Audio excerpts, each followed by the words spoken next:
सामान्य अध्ययन के सफर जीएस जर्नी में बहुत बहुत स्वागत है आप सभी का।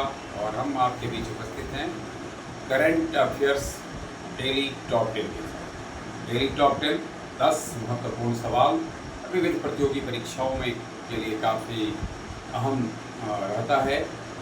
और आज जिन 10 सवालों के साथ हम आपके बीच उपस्थित हैं उसमें पहला सवाल आपके लिए लाएं। उससे पहले हम उस सवाल का जिक्र करते हैं जो पिछले दिन मैंने आपके लिए छोड़ा था और आपसे जानने की कोशिश की गई थी कि 14 जुलाई किस देश का राष्ट्रीय दिवस है। और कई लोगों ने इसका उत्तर कमेंट बॉक्स में भेजा, फ्रांस। सही उत्तर है फ्रांस। फ्रांस का राष्ट्रीय दिवस 14 जुलाई है। जैसा कि हम जानते होंगे 1789 ईस्वी में फ्रांस में राज्य क्रांति हुई थी और इसमें जो फ्रांस की राज्य क्रांति की जो शुरुआत हुई थी इस दिन से ही वो तारीख 14 जुलाई की थी, इसलिए 14 जुलाई को राष्ट्रीय दिवस फ्रांस के द्वारा मनाया जाता है। आज का सवाल आपके लिए है। आप जैसा कि जानते होंगे कि फीफा 2026 अपने अंतिम स्टेज में पहुंच चुका है और टॉप टीम जो फाइनल में सेमीफाइनल में पहुंचेगी वो सुनिश्चित होगी। यानी आपको सेमीफाइनल के किसके बीच पहला यानी सेमीफाइनल जो 2 होंगे, 4 टीम पहुंच चुकी है। आपको बताना है सेमीफाइनल में किस टीम का मुकाबला किस टीम से हो रहा है। पहले सेमीफाइनल में किसका मुकाबला किससे हो रहा है, दूसरे सेमीफाइनल में किसका मुकाबला किससे हो रहा है। सुविधा के लिए हम आपके लिए बस केवल क्लू देते हैं कि 4 सेमीफाइनल में पहुंचने वाली टीम में Argentina, England, France, Spain. France, Spain, Argentina, England, ये 4 सेमीफाइनल में पहुंचने वाली टीम है। आपको केवल ये बताना है कि सेमीफाइनल में मुकाबला किस टीम का किससे होने वाला है। और अब हम बगैर देर किए आज का पहला सवाल आपके स्क्रीन पर। चर्चा खेल की हम कर रहे थे, इसलिए पहला सवाल खेल से ही है। और जैसा कि हम जानते हैं कि शतरंज में भारत का दबदबा रहा है और ये दबदबा मजबूत होते जा रहा है। अब भारत को 98वां ग्रैंड मास्टर मिल चुका है शतरंज में। आपको बताना है कि 98वां ग्रैंड मास्टर कौन बने हैं। अश्वत्थ एस, हर्षवर्धन, स्टेफन वाज और अरोन्याक घोष। राइट आंसर है अश्वत्थ एस। अश्वत्थ एस। आप तमिलनाडु के हैं, तमिलनाडु के अश्वत्थ।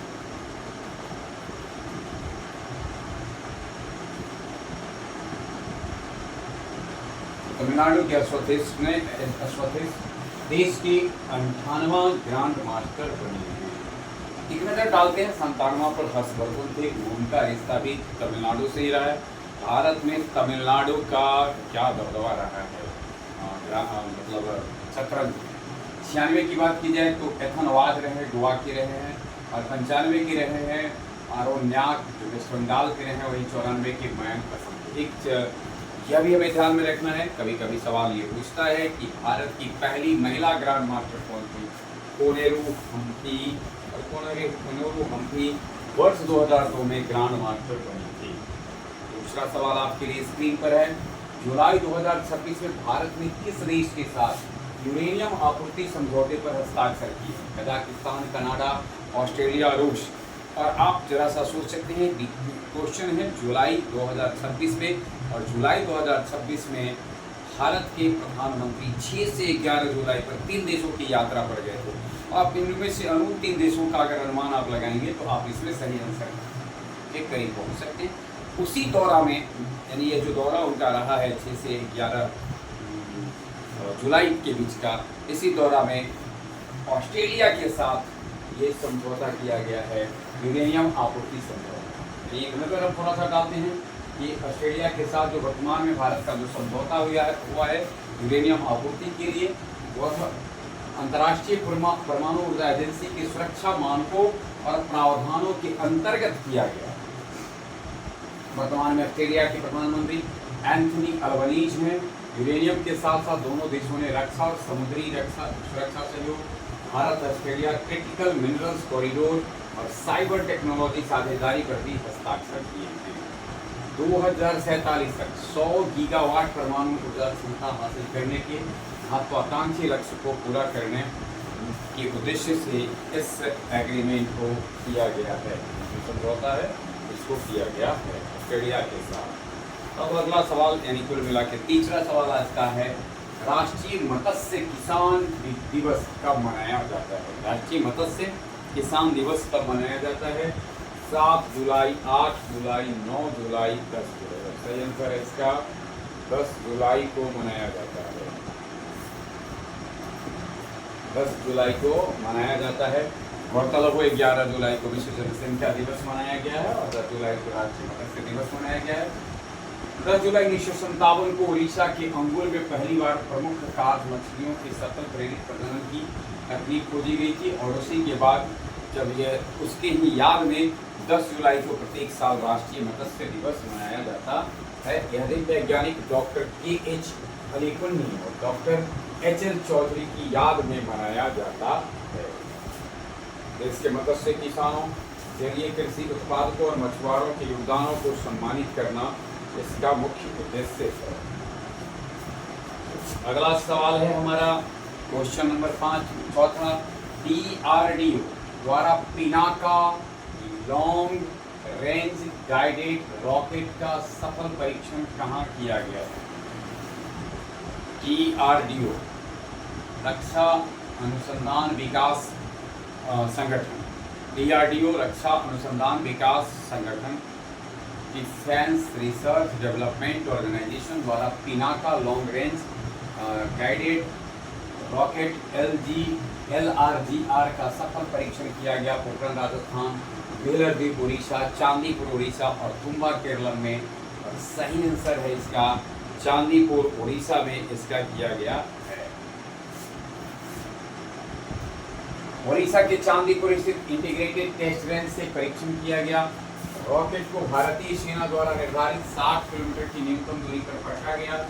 गाइडेड रॉकेट सिस्टम की अधिकतम परिचालन रेंज 120 किलोमीटर तक है और रॉकेट प्रणाली को पुणे स्थित आयुध अनुसंधान विकास प्रतिष्ठान ARDE द्वारा उच्च ऊर्जा सामग्री अनुसंधान प्रयोगशाला के सहयोग से डिजाइन और विकसित किया गया है।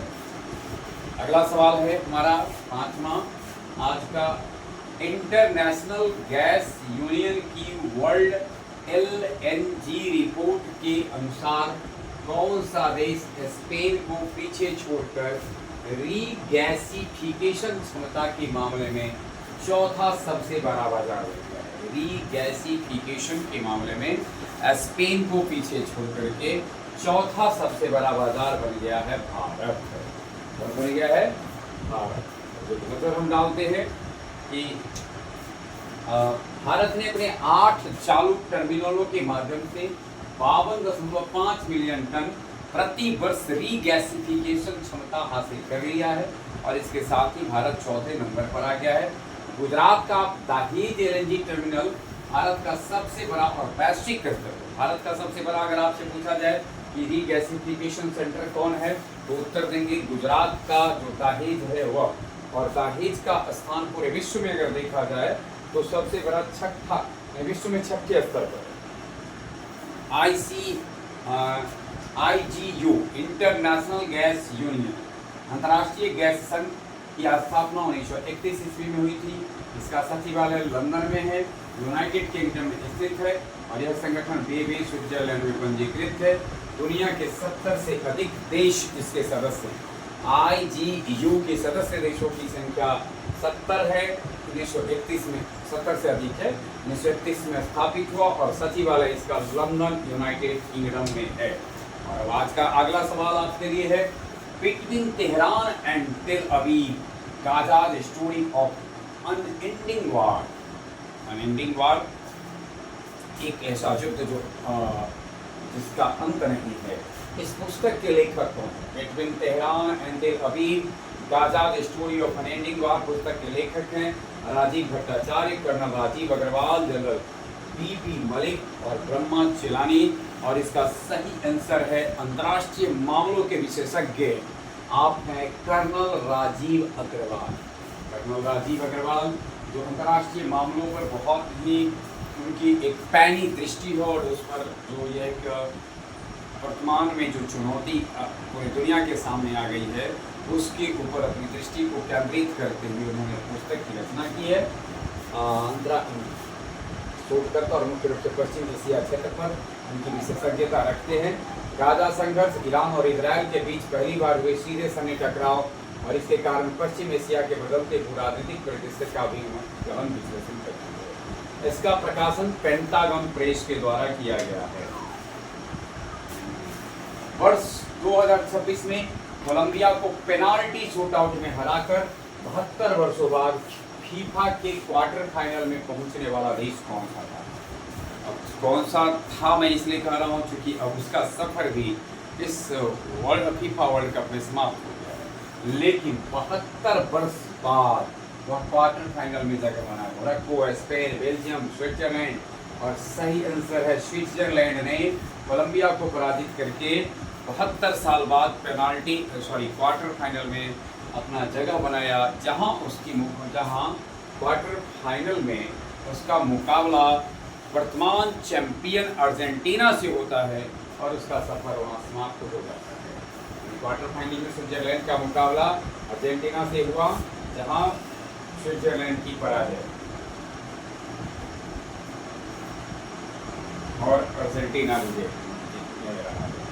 टेस्ट टीम के स्टार खिलाड़ी रूबेन वर्गास के निर्णायक पेनाल्टी गोल ने अर्जेंटीना स्विट्जरलैंड के इतिहास में ऐसा अवसर लाया जब स्विट्जरलैंड को एक लंबे अंतराल के बाद क्वार्टर फाइनल में फीफा में जगह मिला। 1954 में आखिरी बार क्वार्टर फाइनल में पहुंचा था और उस समय ध्यान में रखना है कि उस समय स्विट्जरलैंड मेजबान था। जुलाई 2026 का तीसरा भारत ऑस्ट्रेलिया वार्षिक शिखर सम्मेलन किस शहर में आयोजित किया गया? रियो डी जेनेरो, नई दिल्ली, मेलबोर्न, इनमें से कोई नहीं, और सही आंसर है इसका मेलबोर्न। भारत ऑस्ट्रेलिया वार्षिक शिखर सम्मेलन का आयोजन मेलबोर्न में हुआ। और 9वां सवाल आपके लिए है, हाल ही में भारतीय हिमालयी क्षेत्र के लिए भूस्खलन पूर्व चेतावनी प्रणाली किस संस्थान ने विकसित की है? यानी हिमालयी क्षेत्र के लिए जो भूस्खलन होता है उसकी पूर्व चेतावनी देने वाला यंत्र का निर्माण, यानी उसकी प्रणाली का निर्माण किस संस्थान के द्वारा किया गया है? विकल्प आपके लिए IIT मंडी, IIT हैदराबाद, IIT भुवनेश्वर और IIT गांधीनगर, और सही आंसर है इसका IIT मंडी। एक क्वेश्चन आपसे यहाँ पर यह भी हम आपसे पूछते चलते हैं। मंडी के जो वर्तमान सांसद हैं, काफ़ी चर्चा में बने रहना उनकी आदत सी है। आपको बताना है कि मंडी के का नेतृत्व भी, यानी मंडी के वर्तमान सांसद कौन हैं? इस प्रणाली को विकसित करने के लिए टीम ने भारतीय भूवैज्ञानिक सर्वेक्षण के लगभग 26,000 ऐतिहासिक भूस्खलन अभिलेखों का विश्लेषण किया और मशीन लर्निंग मॉडल के माध्यम से एक उत्कृष्ट भूस्खलन संवेदनशीलता मानचित्र तैयार किया। प्रणाली स्थलाकृति की संवेदनशीलता के साथ नासा और इमर्स उपग्रहों को से प्राप्त वास्तविक समय के वर्षा डेटा को जोड़कर काम करती है। और अब आज का आखिरी सवाल आपके लिए स्क्रीन पर है, 10वां। हाल ही में भारत सरकार ने किस हवाई अड्डे को दवाओं के आयात के लिए अधिकृत बंदरगाह के रूप में अधिसूचित किया है? किस हवाई अड्डे को दवाओं को के आयात के लिए अधिकृत बंदरगाह के तो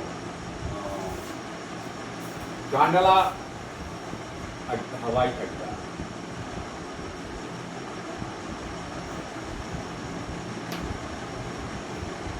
विशाखापट्टनम हवाई अड्डा और धामरा बंदरगाह यानी धामरा हवाई अड्डा। नवी मुंबई अंतर्राष्ट्रीय हवाई अड्डा, और सही आंसर है नवी मुंबई अंतर्राष्ट्रीय हवाई अड्डा को दवाओं के आयात के लिए अधिकृत बंदरगाह के रूप में अधिसूचित किया है। व्यवस्था को लागू करने के लिए सरकार ने औषधि नियम 1945 के नियम 43A में संशोधन किया है, और 1945 के नियम 43A में ये जो संशोधन है वो 9वां है, और इसका नाम रखा गया औषधि नियम 2026 के तहत यह प्रभावी है। दवाओं के आयात के लिए अधिकृत कुल प्रवेश बंदरगाहों की संख्या अब भारत में 42 होगी। यानी JNPT जवाहरलाल नेहरू पोर्ट को जवाहरलाल नेहरू जो है मुंबई का, उसको जब ये दे दिया गया तो इसकी संख्या बढ़कर के 42 हो गई। यह राजपत्र अधिसूचना औषधि एवं सौंदर्य प्रसाधन अधिनियम 1940 के प्रावधानों के अंतर्गत औषधि तकनीकी सलाहकार बोर्ड के साथ आवश्यक वैधानिक परामर्श के बाद जारी की गई। ये थे आज के 10 सवाल जिसके साथ हम आपके बीच उपस्थित हुए। बने रहे हमारे साथ। आज भर के लिए बस।